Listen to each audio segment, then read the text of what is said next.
تلنگانہ کے chief electoral officer وکاس راج نے کہا کہ 13 مئی کو پولنگ کے دن تمام کمپنیاں اپنی ملازمت کو باجرت تعطیل دیں۔ قواعد کی خلاف ورزی کرنے والے اداروں کے خلاف کارروائی کا انتباہ دیا گیا۔ انہوں نے کہا کہ 1 جون کی شام 6:30 بجے تک ایگزٹ پولز پر پابندی رہے گی۔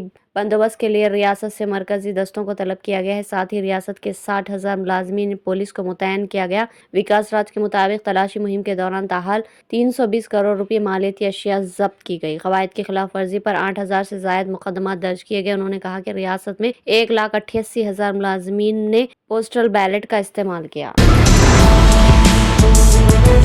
صدر کانگریس ملک ارجن کھڑگے نے اڈانی اور امبانی کی جانب سے کانگریس کو الیکشن فنڈ سے متعلق وزیر اعظم نریندر مودی کے بیان پر شدید رد عمل کا اظہار کیا۔ کھڑگے نے سوال کیا کہ کیا نریندر مودی اس وقت سو رہے تھے جب اڈانی اور امبانی کی جانب سے ٹیمپو میں کرنسی نوٹ کانگریس کے حوالے کیے گئے؟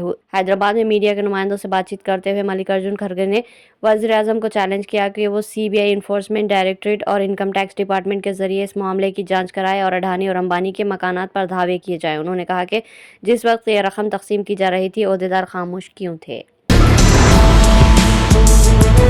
BRS کے ورکنگ پریزیڈنٹ KTR نے کہا کہ BRS کے 10 سالہ دور حکومت میں ہی اقلیتوں کی حقیقی طور پر ترقی ہوئی۔ شہر حیدرآباد کو فسادات اور کرفیو سے پاک رکھا گیا۔ انہوں نے اسمبلی حلقہ جوبلی ہلز کے یوسف گڑھ اور اسمبلی حلقہ مشیرآباد میں منعقد اقلیتوں کے اجلاس سے خطاب کرتے ہوئے ان خیالات کا اظہار کیا۔ اس موقع پر BRS کے امیدوار حلقہ لوک سبھا سکندرآباد پدما راؤ گوڑ، BRS کے مقامی ارکان assembly M Gopi Nath, M Gopal کے علاوہ BRS کے قائدین شیخ عبداللہ سہیل، محمد سلیم اور دوسرے بھی موجود تھے۔ KTR نے کہا کہ BRS کے دور حکومت میں اقلیتوں کے مفادات کا مکمل تحفظ کیا گیا، ریاست میں امن و امان کو برقرار رکھا گیا، شہر حیدرآباد سے فسادات اور کرفیو کا خاتمہ کیا گیا۔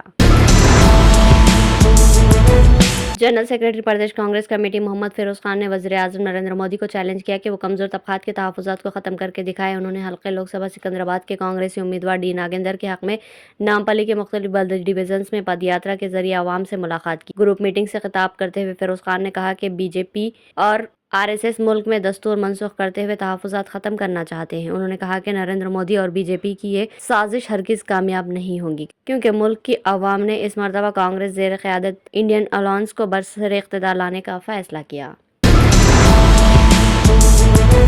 صدر حیدرآباد کانگریس کمیٹی و کانگریس امیدوار حلقہ لوک سبھا حیدرآباد محمد ولی اللہ سمیر نے کہا کہ کانگریس پارٹی نے حیدرآباد کے پرانے شہر میں تبدیلی کی لہر کو کامیابی کے ساتھ شروع کیا۔ پارٹی کے سینئر قائد کے ساتھ جائزہ اجلاس منعقد کرنے کے بعد پریس کانفرنس سے خطاب کرتے ہوئے انہوں نے ان خیالات کا اظہار کیا۔ محمد ولی اللہ سمیر نے کہا کہ وہ حلقہ لوک سبھا حیدرآباد میں 16 دنوں سے انتخابی مہم چلا رہے ہیں۔ نظام آباد پارلیمانی حلقے کے ریٹرننگ آفیسر اور کلکٹر راجیو گاندھی ہنمنتو نے کہا کہ 13 مئی کو ہونے والی پولنگ میں ہر ووٹر سے حصہ لینے اور اپنے حق رائے دہی کا آزادانہ استعمال کرنے کی اپیل کی۔ یہ بات پارلیمانی حلقہ نظام آباد کے تحت 7 اسمبلی حلقوں میں انتخابات کے انعقاد کے لیے ضروری انتظامات مکمل کر لیے گئے۔ مربوط ضلعی دفتر کے کانفرنس ہال میں ہفتے کو منعقدہ ایک پریس کانفرنس میں خطاب کرتے ہوئے کلکٹر نے پولیس کمشنر کملیشور کے ہمراہ پولنگ اور گنتی کے لیے کیے گئے انتظامات کے سلسلے میں تفصیلات سے صحافیوں کو واقف کروایا۔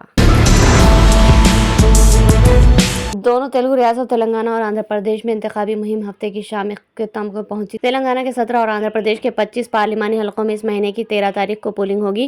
انتہائی حساس سمجھنے والے آندھرا پردیش کے اراکو، رامپال، چوڑارام اور پاڈیرو میں 4 بجے تک، پالاکونڈا، سالور میں 5 بجے انتخابی مہم ختم ہوئی، جبکہ آندھرا پردیش کے ماباقی 169 اسمبلی حلقوں میں شام 6 بجے تک سیاسی جماعتوں کی جانب سے انتخابی مہم چلائی گئی۔ تلنگانہ کے 106 اسمبلی سیگمنٹس کے تحت پیر کی شام 6 بجے انتخابی مہم کا اختتام عمل میں آیا۔ کانگریس کے امیدوار حلقہ لوک سبھا سکندرآباد ڈی ناگیندر نے سکندرآباد سے فرقہ پرستی کا خاتمہ کرنے کے لیے BJP اور اس کا ساتھ دینے والی BRS کو شکست دینے کی عوام سے اپیل کی۔ ڈی ناگیندر نے آج حلقہ لوک سبھا سکندرآباد کے حدود میں شامل اسمبلی حلقے میں بائک ریلی منظم کرتے ہوئے عوام سے ملاقات کی۔ یہ bike rally Secunderabad clock tower سے شروع ہو کر جوبلی ہلز میں اختتام کو پہنچی۔ مختلف مقامات پر عوام نے ریلی کا شاندار خیر مقدم کیا۔ ڈی ناگیندر نے بعدازاں میڈیا سے خطاب کرتے ہوئے کہا کہ 2024 کے لوک سبھا انتخابات ملک کے لیے کافی اہم ہیں۔ بھارتیہ جنتا پارٹی کے گوشہ محل کے رکن اسمبلی ملون ٹی راجا سنگھ کو گزشتہ روز شرمناک صورتحال کا سامنا کرنا پڑا جب پولیس نے انہیں LB اسٹیڈیم میں منعقدہ انتخابی جلسے میں وزیر اعظم نریندر مودی کے ساتھ ڈائس شیئر کرنے کی اجازت نہیں دی۔ بتایا گیا کہ وہ میٹنگ کے لیے دیر سے آئے تھے، اس لیے انہیں وزیر اعظم نریندر مودی کے ساتھ ڈائس شیئر کرنے کی اجازت نہیں دی گئی۔ راجا سنگھ جلسے میں شرکت کے لیے آئے تھے، لیکن پولیس نے انہیں اسٹیج پر جانے کی اجازت نہیں دی۔ وہ عوام کے ساتھ بیٹھنے پر مجبور ہو گئے۔ ریاست آندھرا پردیش کے وشاکھاپٹنم میں رونما دلخراش سڑک حادثے میں 2 نوجوان ہلاک ہو گئے۔ یہ حادثہ کل رات اس وقت پیش آیا جب وشاکھاپٹنم کے NDA فلائی اوور پر تیز رفتاری سے بائک فلائی اوور کی دیوار سے ٹکرا گئی۔ حادثہ اتنا خطرناک تھا کہ 2 نوجوان فلائی اوور سے نیچے گر پڑے۔ حادثے کا منظر وہاں لگے CCTV کیمرے میں قید ہو گیا، جو سوشل میڈیا پر وائرل ہو گیا۔